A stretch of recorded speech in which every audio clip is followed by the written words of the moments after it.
આજે ખૂબ સુંદર દિવસ, ફાધર્સ ડે તેમજ પરમ પૂજ્ય સુહૃદ આગમન દિન.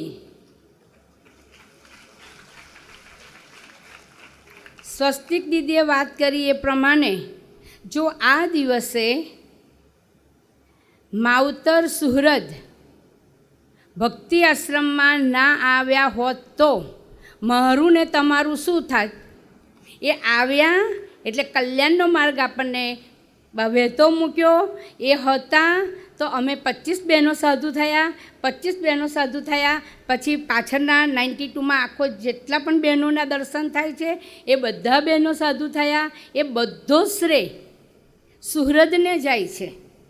એટલે સુહૃદ ના હોત કે ભક્તિ આશ્રમમાં આ દિવસે ના આવ્યા, આ દિવસ આપણે ઉજવવાનું કારણ જ આ છે કે આજનો દિવસ એ આપણા આત્માના કલ્યાણને અર્થે અતિ કલ્યાણકારી દિવસ. એટલે આજે 19 જૂનનો દિવસ કે આપણી અંદર કેટલી તાકાત રહેલી છે, કેટલી શક્તિ રહેલી છે આપણને જ નથી ખબર. જેમ હનુમાનજીમાં એટલી બધી તાકાત હતી પણ કહ્યું ને એમને યાદ કરાવે ને તો જ એની શક્તિ આપે, એમ આપણી અંદર શક્તિ પડેલી છે. પણ આવા સાધુ સંતો છે એ આપણી શક્તિને યાદ કરાવે તો આપણને ખબર પડે કે આપણી અંદર કેટલી શક્તિ પડેલી છે. એટલે નારી શક્તિ, નારી તું નારાયણી એવું કહેવત છે. આધ્યાત્મિક ક્ષેત્રે જો આપણે વાત વિચારીએ તો માતા સીતા, મીરાબાઈ, લાડુબાઈ, આપણે સ્વસ્તિક દીદીએ બહુ બધા નારી રત્નોના વર્ણન કર્યા ને કે બધાની અંદર એક એક વિશેષતા હતી અને કેટલી બધી વિશેષતા હતા. ભગવાન સ્વામિનારાયણના વખતમાં જીવુબા, લાડુબા, નંદકુંવરબા, કુશળકુંવરબા, બહુ બધા નારી રત્ન જે આપણો આદર્શ પૂરો પાડે છે એવા નારી રત્નો થઈ ગયા. અને સૌથી વિશેષ વાત મને તો એ ગમે છે કે ભગવાન સ્વામિનારાયણે જીવુબા, લાડુબાને સાંખ્ય યોગી બનવા માટેનો માર્ગ ખુલ્લો મૂક્યો. એટલે આપણા માટે કેટલી બધી અનહદ કૃપા આપણા ચૈતન્ય ઉપર છે કે આપણને બધી જ રીતે સાકર પાથરી દીધી છે. જ્યાં હાથ નાખે ત્યાં ગળ્યું જ લાગે એવો આ સમાજ, એવો આ સત્સંગ આપણને મળ્યો છે. હવે આ શિબિર શા માટે કરીએ છીએ તો ગુણાતીતાનંદ સ્વામીએ વાતમાં લખી નાખ્યું છે, પહેલા પ્રકરણની 15મી વાતમાં લખી નાખ્યું છે કે નવધા ભક્તિ આદિ સાધને કરીને જીવ શુદ્ધ તો થાય છે પણ વાતે કરીને જેવો થાય છે એવો થતો નથી. માટે શબ્દ જેવું તો કોઈ બળવાન નથી. આવા આપણે આજે બધી વાતો સાંભળીએ છીએ, આટલા બધા શબ્દ પડીએ છીએ તો આપણને પણ એવું થાય છે કે ના કરી લેવું છે, ના જીવી લેવું છે, મારા જીવનનો સમય નથી બગાડવું, એ નિશ્ચય આપણો પાક્કો થાય છે. એટલે આવા શબ્દ નિરંતર આ જીવને વિશે એટલે ગુણાતીતાનંદ સ્વામીએ કહ્યું કે નવધા આદિ સાધને કરીને જીવ શુદ્ધ થાય પણ વાતે કરીને થાય ને એવો થાય નહીં. એટલે આટલા બધાને આજે નિયમ આપીએ છીએ કે અઠવાડિયે સભા ભરવાની, હે ને, સભામાં એ જ વાતો થાય છે ને નિરંતર, અને આપણો જીવ બળને પામે છે. એટલે નિરંતર જે પણ અઠવાડિક સભામાં સમય ના કાઢતા હોય તો અઠવાડિક સભા ભરવાનો નિયમ આમાં લઈને જજો. અનંતગણી શક્તિશાળી બ્રહ્મ પ્રવાહના ધોધની છે એ સંબંધ મને ને તમને થયો છે એટલે આપણે નસીબદાર છે. આ મુખ્ય વાત આવી. અક્ષર બ્રહ્મ અને ભગવાન સ્વામિનારાયણનો, ગુરુહરિ સ્વામીજીનો અને ગુરુહરિ પ્રેમ સ્વરૂપ સ્વામી મહારાજનો અને માવતર સુહૃદનો સંબંધ મને ને તમને સૌને થયો છે એ આપણું બહુ મોટું ભાગ્ય છે. આ વાત પરથી આ જ વસ્તુ આપણને શીખવવામાં આવેલું છે. 1 વર્ષ પહેલાં ગુરુહરિ આ વખત નહીં, કેલિફોર્નિયાના વિચરણમાં હતા. 1 વર્ષ પહેલાંની વાત કરું છું. ગુરુહરિ આપણા એક દીકરાના ઘરે પધરામણીએ ગયા.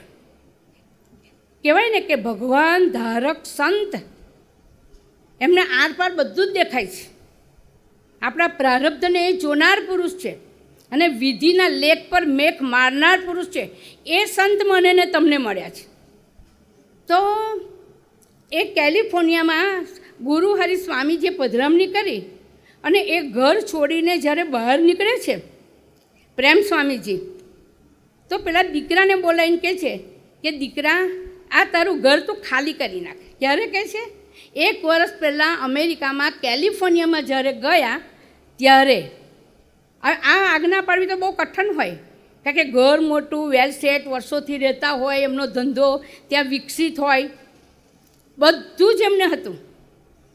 પણ ગુરુ હરિ પ્રેમ સ્વરૂપ સ્વામી મહારાજ પાસે કેવો સમાજ છે, કેવો મરણ્ય સમાજ છે એમની વાત કરું કે ગુરુ હરિના વચને એ દીકરાએ 2 જ મહિનાની અંદર એને ત્યાં ઘર ખાલી કરી અને ઘણે દૂર રહેવા ગયા.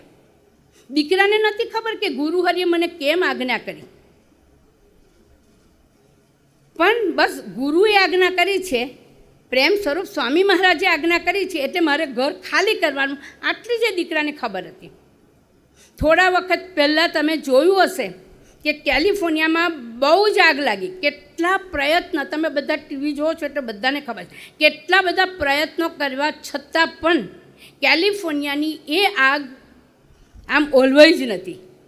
એ દીકરાનું ઘર એ જ જગ્યાએ હતું.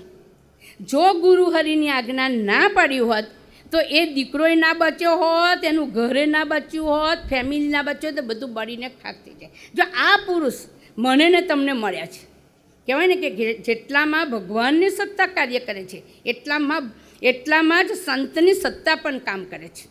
એટલે અંતર્યામી અને સર્વજ્ઞ એ સ્વામીજી, એ પ્રારબ્ધને જોનાર પુરુષ, એ વિધિના લેખ પર મેઘ મારનાર એ સત્પુરુષ, એને આજ્ઞા કરી અને એના વચને ભક્ત સરળ થાય. એટલે સરળતામાં કેટલો મોટો સરળ થઈએ ને તો આપણી રક્ષા થાય છે.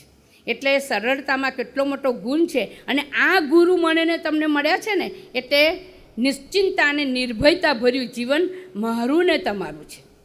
એટલે આપણે ખરેખર આપણને એવા ગુરુ મળ્યા છે.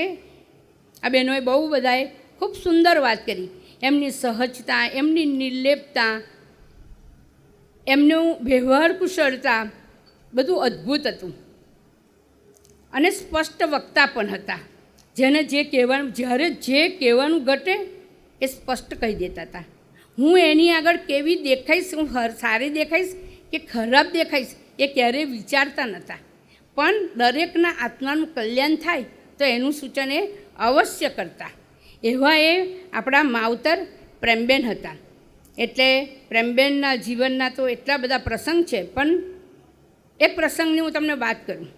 એ પ્રેમબેન વિદ્વાનમાં વિદ્વાન હોય કે ગરીબમાં ગરીબ પાત્ર હોય કે અભણમાં અભણ પાત્ર હોય, એની સાથે સહજતાથી બોલી શકતા હતા. એથી વિશેષ એવું કોઈ પાત્ર હોય એ પ્રેમબેનની સાથે બેસી અને સહજતાથી વાતો કરી શકતા. બાકી આટલા મોટા બહેન હોય અને એની સાથે આપણે વાતો કરવી તો આપણને થાય આપણે કેવી રીતે કરી શકીએ. પણ અમારા પાદરા ગામના ભાવનાબેન હતા, તો પ્રેમબેન જ્યારે રિસેપ્શન પાસે બેસે અને એ 2 જણ જ્યારે વાતો કરે ને ત્યારે આપણને એ દર્શન કરવાનું સહજ ગમતું. એટલી સહજતાથી, એટલી નેચરાલિટીથી બેન એ ભક્ત પાસે હું કાંઈ જ નથી એવી રીતે બેસી અને એ ભાવનાબેન સાથે વાતો કરતા અમે જોયા ત્યારે અમારું મસ્તક નમી ગયું.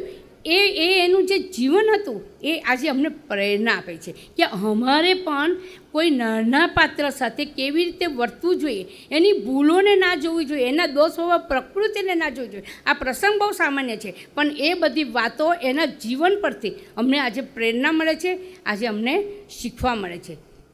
પ્રેમબેનના જીવનની આ વિશેષતા છે, ક્યારે એમને અમારી કોઈ પણ પ્રકારની ભૂલ ક્યારે એમને જોઈ જ નથી. નિરંતર અમને માફ જ કર્યા છે, માફ જ કર્યા છે, માફ જ કર્યા છે. એટલે આજે અમે આ ધરતી પર છીએ અને આજે આ સાધના અમે કરી શકીએ છીએ. એ અમારા જીવનનો આદર્શ છે. એટલે આજે પણ કોઈ પાત્ર ભૂલ કરે છે તો અમને એવું નથી થતું કે અમે એને જાણપણું આપીએ. કેમ તો કે અમારી આંખો સમક્ષ પ્રેમ માવતર સુરજનું જીવન અમારી આંખો સમક્ષ છે અને એ વાત અમે ક્યારેય ભૂલતા નથી. એટલે પ્રેમબેનનું આ દાસત્વ ગણો, પ્રેમબેનનું આ અસ્તિત્વ રહિતનું જીવન ગણો કે પ્રેમબેન જે રીતે કોઈનાય દોષ સ્વભાવ પ્રકૃતિ જોયા સિવાય જે વર્તાતા એ અદ્ભુત અદ્ભુત અદ્ભુત. હવે આપણે વિચારી લેવાનું કે આપણા મંડળના કેટલા મુક્તોના કેટલાના દોષ સ્વભાવ આપણને દેખાય છે, કેટલી ભૂલો દેખાય છે, કેટલાને જાણપણું આપીએ છીએ. એટલે આપણે હવે કેવી રીતે જીવવાનું ખબર પડી ગઈ ને, એનું વર્ણન કરવાની તમારી જરૂર જ નથી. એટલે આ બધી વાતોને સાથે લઈને આપણે જીવતા શીખીએ, અને એ માટે ભગવાન મને ને તમને સૌને બળ બુદ્ધિ શક્તિને પ્રેરણા અર્પે એ જ પ્રભુચરને ગુરુચરને અંતરની પ્રાર્થના. સજાનંદ સ્વામી મહારાજની જય, ગુરુ હરિ હરિપ્રસાદ સ્વામી મહારાજની જય, ગુરુ હરિ પ્રેમ સ્વરૂપ સ્વામી મહારાજની જય. માવતર સંત પરમ હિતકારી જય.